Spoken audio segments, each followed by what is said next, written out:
Hello, hello, hello. Welcome to Sassy Southern Belle. This is our New Year's special. And yes, I know, I just yawned, but I'm also very tired, so please don't hate. I'm only human after all. But with that being said, if you're new here, hit that like button, ring that bell for notifications. Also, please subscribe. Also, before I dive into some of these TikToks I found for New Year's, are we on the Joe Jonas Can't Park side of TikTok? Parallel Park side of TikTok? Hey, Joe, if this gets back to you, please know I can't parallel park either, so it's hard. Let's be honest. Nobody likes parallel parking. You're from New Jersey, I'm from the South. I'm just saying, when I took my driver's test, they did not have us do parallel parking. Just saying. Also, I'm one of those that if I have to parallel park, I dread it every minute of it, but I also purposely find where there's like 2 to 3 spots available so I can just pull in. And you best believe I'm pulling into that spot where I can easily pull out. I'm not joking. What?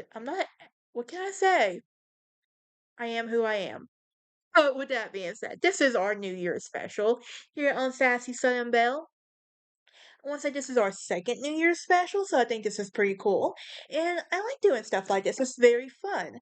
Um, you'll notice I'm in a different environment. It's gonna be like that for a minute anyway, so because I'm trying to get some stuff situated. I have my true crime blanket on me, and I'm also watching something called Hot Seat currently at the moment, and this episode is pre-recorded, just so you know. But with that being said, why don't we get started with the first TikTok for New Year's that I found that goes perfectly with this year, I think.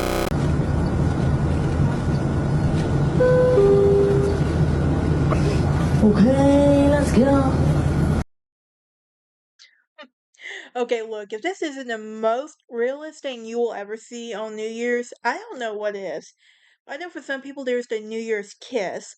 I don't I think that only works if the kiss is consensual, by the way. Just saying. I know there's a whole tradition behind it, which I'll get into a little bit later.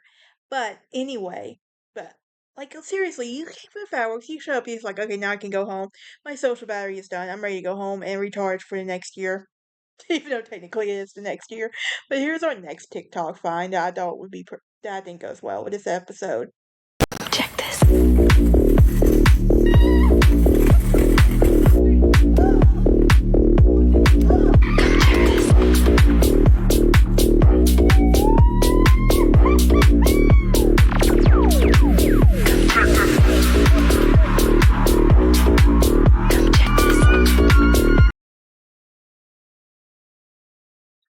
Okay, I saw this and I'm like, hell yeah, I would totally do something like this.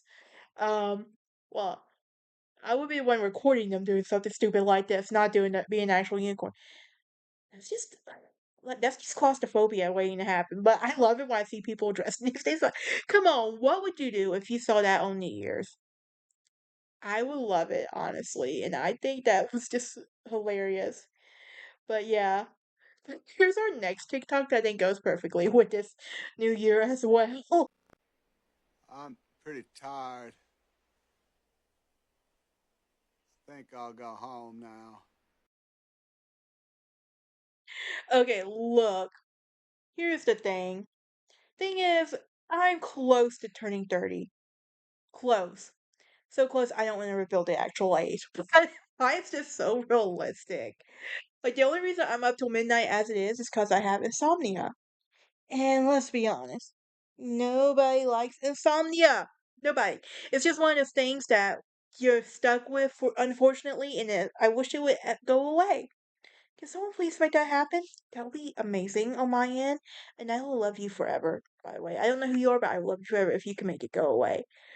But with that being said, we've titled this episode the one where I say goodbye to 2025 and cautiously welcome 2026. Because if y'all know, these past 2 years, it's been hell, and I want to see some terms and conditions before I find myself agreeing to anything 2026 has to offer for me. Just saying, just I want to see those terms and conditions, and also I'm gonna read that bright fine print. Okay, and let me get comfortable here. Yes, I need my blankie. I do. Because I'm like Linus with his blanket, and I want my blanket. I know it. But we will put forensic files on here in the background while I record this. It's on mute, so you can't really hear it. But anyway, let's start with some traditions that are supposed to be good for New Year's. The first one, eating 12 grapes.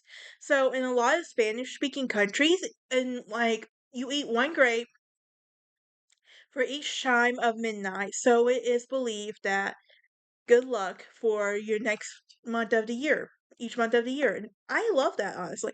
I actually came across this when I was watching Modern Family, and I saw Gloria was doing this, and she was making a fit about her 12 grapes. And I was like, okay, Gloria.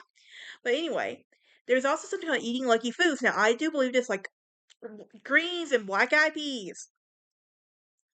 Green is for the money. So the greens are for the money, the black eyed peas is for luck. And honestly, I need to get back to doing that because that would explain my terrible few years I've been having here lately. But also in some countries, like it's good luck to eat fruit on New Year's. In the Philippines and Japan, you eat long noodles for longevity in Japan, which is pretty cool.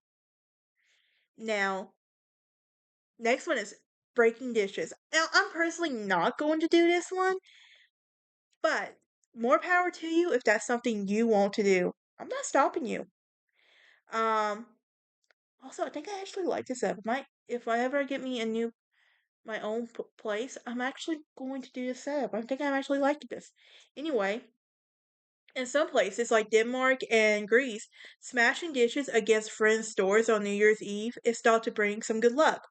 I'm not doing that. That's just mess nobody wants to have to clean up. And I'm also one of those, if I'm being honest with y'all, I try to put it all on a paper plate if I can help it. Less dishes I have to wash. Go ahead, say it.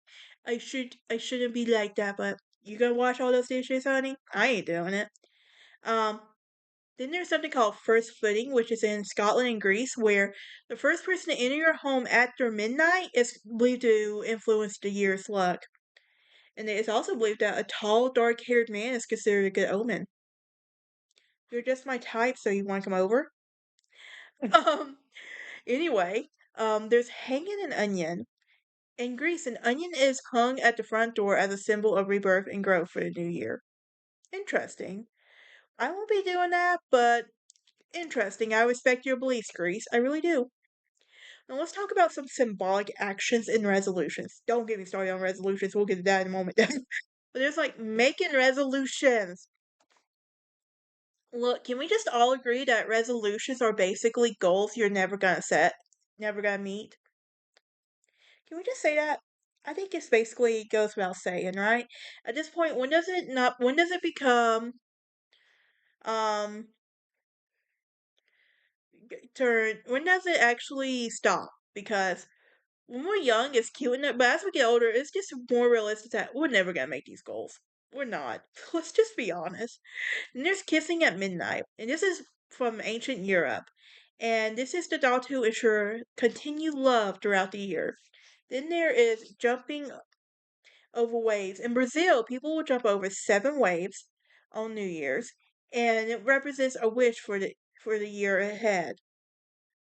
Pretty interesting. Then there's walking with an empty suitcase. In a lot of Spanish speaking countries, it is believed that if you walk with an empty suitcase around the block, it is done to encourage travel in the new year. I'd be down for that. I like traveling. I'm a travel lover. Um,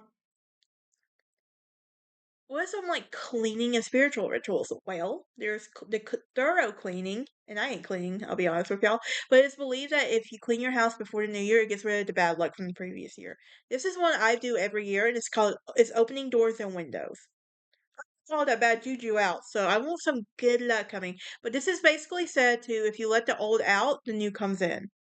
And I need a win. So I want a good win, guys, please. God, if you're listening, can you please give me a win for 2026, please? Then there's tossing a bucket of water. And in some cultures, this is a symbolic way to wash away from the past year. Now, what are my thoughts on New Year's resolutions? I said it before and I'll say it again. New Year's resolutions are goals you're never gonna set, and they're so unrealistic that if you're one of those who actually makes your New Year's resolution, good for you. I'm not stopping you. But let's be honest, most of us we set these resolutions and they never happen. Let's be honest on that one. Um, what are some things I'm leaving behind in 2025? Poor financial instability. Here's the thing. I grew up in a household where I was way below the poverty line, and most of the time I was scrapping for change. So these past couple of years, I've had poor financial instability, and I've tried so hard to get ahead. So I'm hoping when 2026 gets here, I have some financial stability, and I really need that so bad. I really do. But there were some movies that are coming out. Move on to releases that are coming out. Avengers, Doomsday, um, The Mandalorian, Spider Man, Toy Story 5. Now, here's the thing. Is Toy Story 5 Toy Story meant for children? Yes. Am I gonna sit down and watch it? Yes. Do I need to bring my niece and nephews as an excuse? God no. I'm a Disney adult and I stand by that statement. I do. Oh my goodness. Then there's Moana coming out, which I'll be honest with y'all, I'm not a big Moana fan. I'm really not. Um, but yeah, the Odyssey is expected to be coming out in July, and this is something I'm looking forward to, and I can't wait for it to come out. The Legend of Aang: The Last Airbender movie. You guys, if this is, I want a remake of that poor excuse of a movie they did after the third season. I do. Like, you guys should have chose something else. This is also something I'm excited to come out for. The Super Mario Galaxy movie. Yeah, I know. I'm excited for it. Now, let's be honest. I was always a Luigi fan. Let's just be honest. Mario was the face, Luigi was the brains. Can we think maybe Mario was the problem about why Princess Peach kept running away? Maybe. Or maybe because she just liked getting around. Who knows, Princess Peach? But I think Mario was the problem. I really do. Um, Mario had a hero complex. I think that's what it was. But what are some TV shows that are coming out? Harry Potter. An 8 episode series is expected to come out. A Blade Runner 2099. The Devil in the Right City, God of Gold, and The Court of Thorns and Roses. Oh my gosh, I'm excited. Also, guess what? Guess what next comes out? Tell Me Lies season 3 premiere comes out, and I'm so excited to be watching that. I just want Lucy to start making some smart decisions. Also want Stephen DeMarco dead. I really do. I really do. I can't stand him. I want to go to that screen and punch him every single time. But yeah, but what are some things I hope to see in 2026? Financial stability, for one thing. Also, just being around my family more. I've really been homesick these past couple of years, so I think it'd be nice to be around my family some more. And who knows, I'm not fully closing the door here on Tennessee, but I'll come back when the time is right and when I know God has given me the signs that it's time for me to come back here. But yeah, but that is it for this episode. Join me next time as we're going to look. We're in playoff time too, college football playoff time. And am I excited that the Chiefs are out of the playoffs? Yeah. I'm an Eagles girl. What can I say? Go Birds. But yeah, we're in college football playoffs time. Do I still believe that Alabama will their way to the playoffs? Yeah. Do I still believe that Alabama is gonna lose the playoff in the first round? Yeah. At the time of this recording, has the playoffs happened yet? No. Should I be? Will you see my reaction in the next episode about their winning or losing? Most definitely.